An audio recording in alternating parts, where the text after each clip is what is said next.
यहाँ पे आप देखने वाले हो शिवकालीन खेड़ेगांव ट्रेडिशनल विलेज कि उस ज़माने में लोग कैसे रहते थे, उनका रहने का जो अंदाज वगैरह रहता था वो कैसा होता जी। अभी आप अंदर आइए, इधर आपको सब देखने को मिलेगा जी। इधर देखिए, इधर से शुरुआत है। यहाँ पे एंट्री फी वगैरह लेना पड़ता है इधर जी, जो पर पर्सन 100 रुपये रहती है। ठीक है। अभी इधर देखिए, हमारे स्वराज्य में लगातार 3 साल तक जो अकाल पड़ गया था ना, उसका दृश्य वगैरह यानी कि इस पेड़ में जो दिखाई देने वाला है ना आपको, तो इधर देखिए, ये लोगों को जब अकाल पड़ गया था ना, तो लोगों के पास खाने के लिए कुछ भी नहीं था। जैसे कि शिवाजी महाराज देखिए, लोगों को कुछ वस्त्र दान वगैरह कर रहे हैं, यहाँ पे दान वगैरह है, जो कि अनाज वगैरह बांट रहे हैं। जो किसान है उनके पास देखिए, यहाँ पे खेत में काम करने लिए औजार, जैसे कि कोई गाय बैल वगैरह दे रहे हैं उनको। और इधर देखिए, जो शिवाजी महाराज ने जो सब पहले किला जो जीत लिया ना, तो तोरना किला, उसके बाद देखिए पहला तोरण बांधा गया था। तो राजमाता जिजाऊ माँ साहब यानी कि उनकी माँ, उनके साथ देखिए, उनको किले के ऊपर जो उनके लोग हैं, उनका जो उनके ऊपर चेहरे के ऊपर जो खुशी है ना, वो देखने के लिए खुद उनके पास उनके साथ किले पे लेके आए। और इधर देखिए, जो शिवाजी महाराज के समय जो उनका जो राज्याभिषेक हुआ ना, तब जमाने में उनका क्या, जो उनसे मिलने के लिए जो कुछ भी लोग आए थे, तो आते हुए कुछ ना कुछ सामान वगैरह उनके लिए भेंट, जैसे कि गिफ्ट वगैरह लेके आए थे।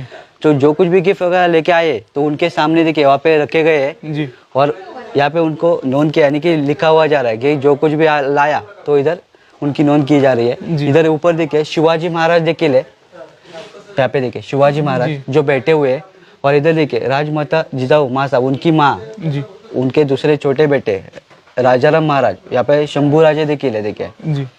और इधर अष्टप्रधान मंडल, जो उनके सैनिक वगैरह रहते थे ना, यहाँ पे देखिए अंग्रेज आए हुए हैं, वो इंग्लिश में कुछ बात वगैरह कर रहे हैं। और ट्रांसलेट करके यहाँ पे देखिए हमारे जैसे कि जो ट्रांसलेटर है ना, वो ट्रांसलेट करके शिवाजी महाराज को बता रहे हैं। देखिए अभी इधर देखिए, शिवाजी महाराज जब कर्नाटक गए थे ना घूमने के लिए, तो उनकी मुलाकात कुतुब शाह से हुई थी। तो उन्होंने कुछ शिवाजी महाराज से आंसर वगैरह किया, उनकी बातचीत उनकी चली। तो उन्होंने शिवाजी महाराज से कहा कि आपके पास घोड़े दल है, पायदल है, और हत्ती दल क्यों नहीं है। तो शिवाजी महाराज ने कहा कि हमारा जो एक एक मावला यानी कि एक एक सैनिक है, सोल्जर है, वो यानी कि हाथी के बराबर का है। तो उन्होंने उनको चैलेंज किया हमारे शिवाजी महाराज को। तो किसी का भी नाम न लेके ऐसाजी कंग सामने आए थे और हाथी की सोंड काटी, एलिफेंट की सोंड उनसे अलग की थी। अच्छा जी। हाँ, तो ये इधर दिखाया हुआ भी है। हाँ, इधर दिखाया देखिए, ये ऐसाजी कंग के जी, और उन्होंने ये सोंड काटी हुई है जी। अभी इधर आइए, इधर से आपको ट्रेडिशनल विलेज का जो पहले जमाने का लोग यानी कि जो धान वगैरह अनाज वगैरह निकालते थे जी, वो अनाज कैसे निकालते थे, या फिर जो बैल को हल वगैरह जोतने के लिए सिखाया जाता था, वो कैसे सिखाया जाता था, तो आपको यहाँ पे देखने को मिलेगा। अब इधर देखिए, जो बैल दिखाई दे रहा है ना, हाँ जी, इसको खलन की यानी कि घाना देखिए, और इसके ऊपर आपको बैल दिखाई दे रहा है।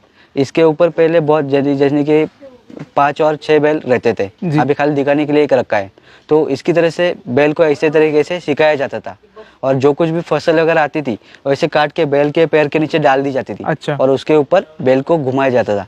जिस स्पीड से उसके ऊपर बैल चलता था या फिर दौड़ता था, उस स्पीड से उसको कुचल दिया जाता था। यानी कुचलने के बाद जो घास है वो अलग होती थी, और जो धान है वो अलग होता था। अलग हुआ धान को फिर के समिट से एक गोने में या फिर कनगी में स्टोर किया जाता था, और जो घास है उसको समिट के बांध के इसके मचान के ऊपर, यानी कि जो इसको मचान कहते हैं ना, इसके ऊपर डाल दी जाती थी, यानी कि रखी जाती थी। अच्छा, ताकि ये बारिश के टाइम फिर से यूज की जाए जी। उसको यूज किया कैसे जाता था कि बारिश के टाइम अगर फिर से हल वगैरह जोत के लेना हो, तो जिनसे हल वगैरह जोत के लेते थे ना, उनको कुछ ना कुछ अनाज देना पड़ता था, यानी कि क्या पैसे वगैरह कुछ देना पड़ता था। तो लोगों को उस जमाने में पैसे क्या मालूम नहीं होता था, तो पैसे के बदले में क्या खाने के लिए धान, पहनने के लिए कपड़ा, अभी खेत में काम करने औजार वगैरह बना के देते थे। जो कुछ भी चीजें अपने पास है वो दूसरों को देते थे, और जो कुछ भी चीजें चाहिए उनसे वो लेते थे। अच्छा जी।